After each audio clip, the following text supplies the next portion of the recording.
Dans le jeu Propulse-moi, les joueurs doivent identifier pour différents moyens de transport le type de moyen de propulsion.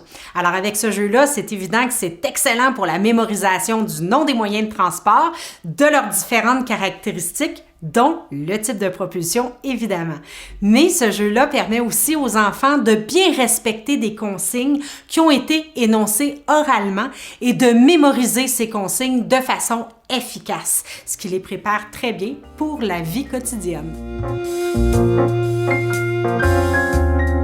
Pour la préparation, il s'agit de sélectionner les cartes qui ont déjà été présentées aux joueurs, d'en faire une pioche et de mettre cette pioche-là au milieu de l'espace, puis d'inviter les joueurs à se placer tout autour. Pour débuter, le premier joueur doit simplement piocher une carte et doit annoncer le type de moyen de transport dont il s'agit. S'il réussit à bien l'identifier, il gagne un jeton.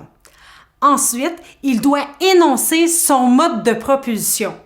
S'il parvient à le faire de façon exacte, il gagne un autre point. Il va pouvoir vérifier ces informations-là au dos de la carte de manière à pouvoir s'autocorriger.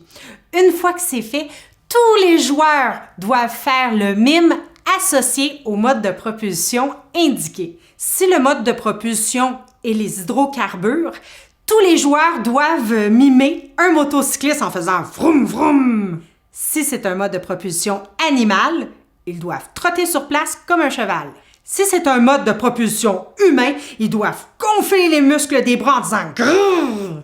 Si c'est un mode de propulsion fonctionnel à gravité, ils doivent s'accroupir rapidement au sol en disant boum. Lorsque le jeu est bien maîtrisé par les enfants, c'est possible de leur faire découvrir d'autres méthodes de classification des moyens de transport par la période historique, le nombre de roues ou le type de moyen de transport. Et ensuite, les enfants doivent inventer un mime associé à chacune des catégories. Ensuite, on peut reprendre le jeu et collectivement, les enfants vont faire le mime qu'ils ont choisi, qui correspond au type de catégorie qui a été identifié.